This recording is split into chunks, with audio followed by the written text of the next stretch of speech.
নমস্কার, সুকন্যাস কিচেনে তোমাদের সবাইকে স্বাগত।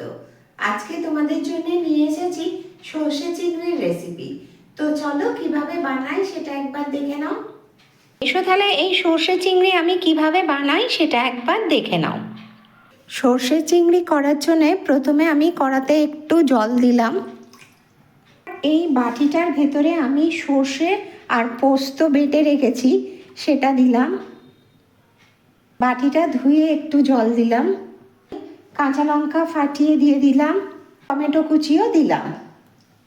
চিংড়ি মাছের মধ্যে আমার নুন হলুদ মাখানো আছে, তাই এখানে আমি অল্প নুন দিলাম, চিনি দিলাম। এর সাথে আমি হলুদ গুঁড়ো দিচ্ছি, তারপর লঙ্কা গুঁড়ো দিলাম।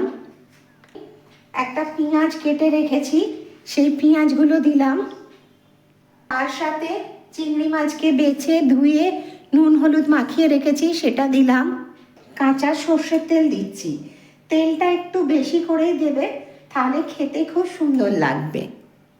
এগুলোকে সব একসঙ্গে আমি মিশিয়ে নিচ্ছি, দিয়ে এগুলো ভালো করে ফুটবে, তাহলে সব কিছুই সেদ্ধ হবে। দেখো আমার এটা হয়ে গেছে, এবারে আমি গ্যাসটা অফ করে দিচ্ছি। সর্ষে চিংড়ি আমার রেডি, গরম গরম পরিবেশন করো ভাতের সাথে।